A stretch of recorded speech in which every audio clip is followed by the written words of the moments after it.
I'm a dog trainer. I've been a trainer for 15 years, and I'm the host and trainer of It's Me or the Dog on Animal Planet.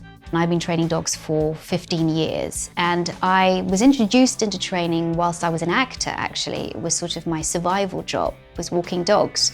And through my dog walking, I met trainers and behaviorists and became fascinated in how dogs learned and how we as a species had such an amazing relationship with some completely different species and how we could live so well with each other in our homes. So I decided that this is something that I was really interested in, that I wanted to study, and it really went from there. It's Me or the Dog is really centered around the work that I do in everyday life, which is going into people's homes and sorting out the difficulties they're having with their dogs. But as you can see on the show, most of the time the difficulties are occurring because of the people themselves.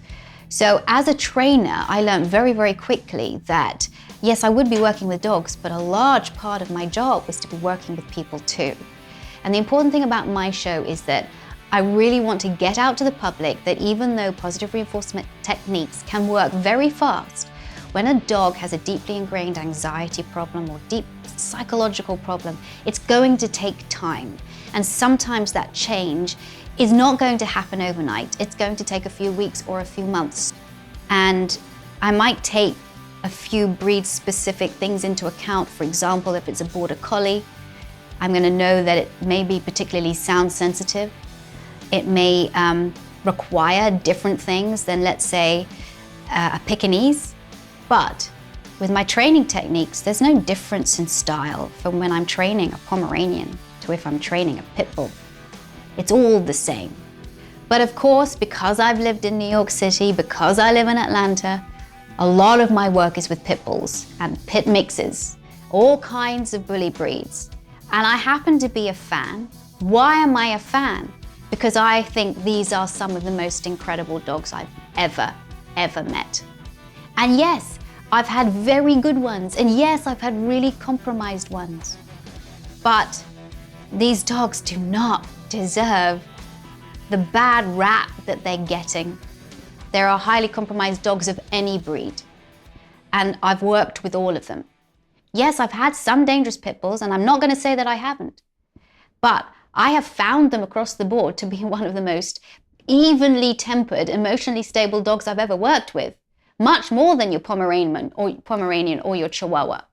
My first experience of working with pit bulls, not just with clients' dogs, but was really in the rescue shelters, of helping these very compromised dogs that have been abandoned or abused or just poorly socialized.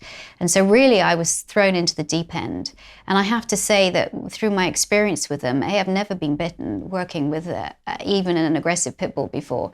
But the fact that I really formed a great relationship with these dogs and an understanding and a respect for these animals, because for them, a lot of them being through such abuse that they had been, yet they still were able to connect well with people. That for me was an incredible part of the breed. I think one great example of how amazing the pit bull type breed is Hector, who was one of the Michael Vick dogs. And we all know the abuse that they suffered at that man's hands and the people that worked with him. Hector now has made a full turnaround with Ruyori and is now the joyous dog that he should have been from the start, and is now helping to change minds everywhere about the pit bull type breed. And that just shows what can be done with love and attention and time and kindness, and also allowing the dog to really do what a dog wants to do, which is run and play and have fun and do sports and be part of the team.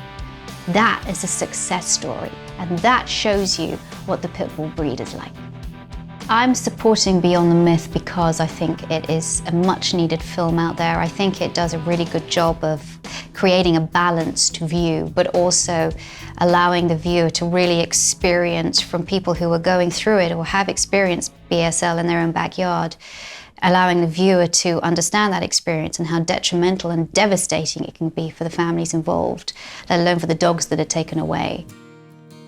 Beyond the Myth is about breed discrimination in the United States, but it's far more reaching than that. There's breed discrimination in countries like Canada, in Australia, in Great Britain, Northern Ireland. And I've seen the effects that these awful laws do to families that have loved their dogs and have had their dogs taken away from them. I became very involved with a case in Northern Ireland of Lennox, who was a Labrador American Bulldog mix that was wrongly taken from his family 2 years ago. Incarcerated for 2 years, deemed to be dangerous. His family fought legal battle after legal battle to try and save him, but unfortunately he was euthanized. Just seeing the way the family suffered is absolutely heartbreaking.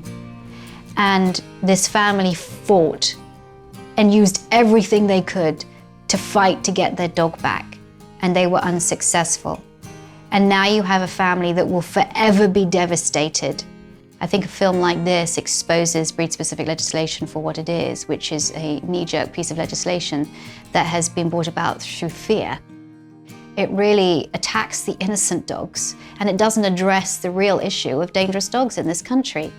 There can be dangerous dogs of any breed, and the fact that we're just concentrating on a few breeds of dogs and removing them, even though these are innocent family members living very happily with their families, I think is tantamount to a witch hunt. Now, we all know how wrong the witch hunts were. This is just as wrong. This is profiling for dogs.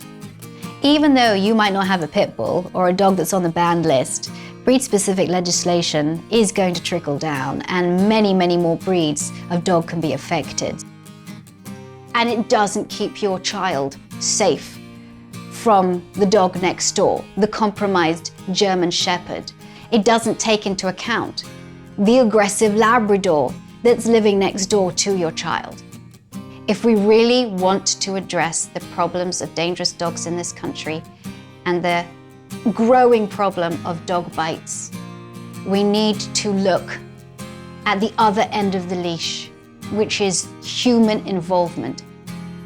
As well as targeting the wrong end of the leash, the way that the local authorities are determining whether dogs are of pit bull type is using this very convoluted, strange amalgamation of various breed standards and putting them together and coming up with this demon dog that doesn't really exist. How can you determine the dangerousness of a breed by how big its head is, how long its legs are, how big its shoulders are, or how long its back is? How can you? Surely any sane person is going to look at behavior before they look at how a dog is structured.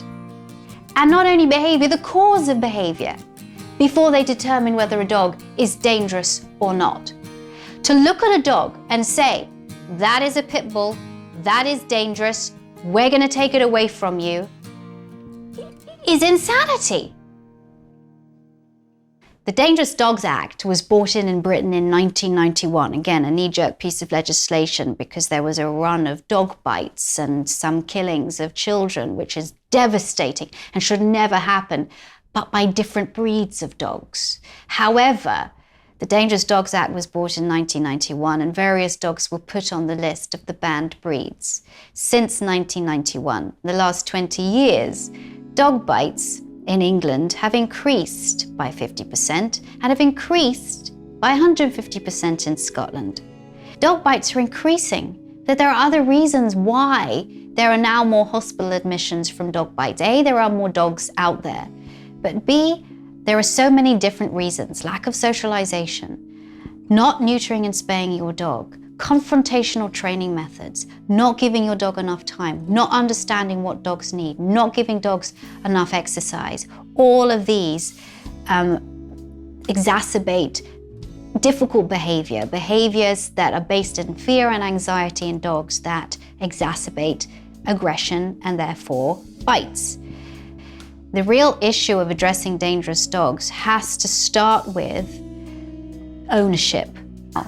The irresponsible owner is more likely going to get a big dog, either for protection or to fight it or to look cool.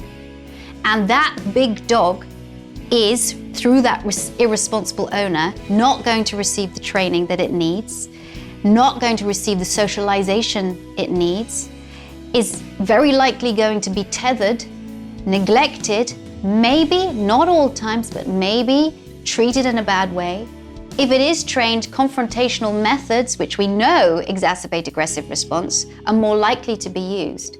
So you have this animal that failed right from the start because the owner did not know how to bring that animal up properly.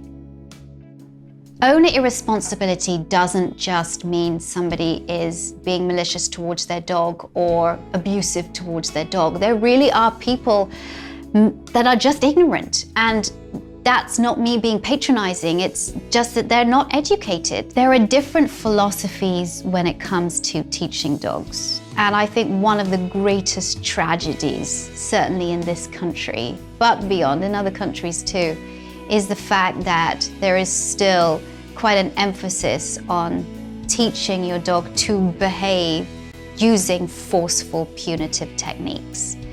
Because those kind of techniques go so against what dogs actually need in order to be successful in our domestic environments. And it's such a terrible shame that people are still utilizing them.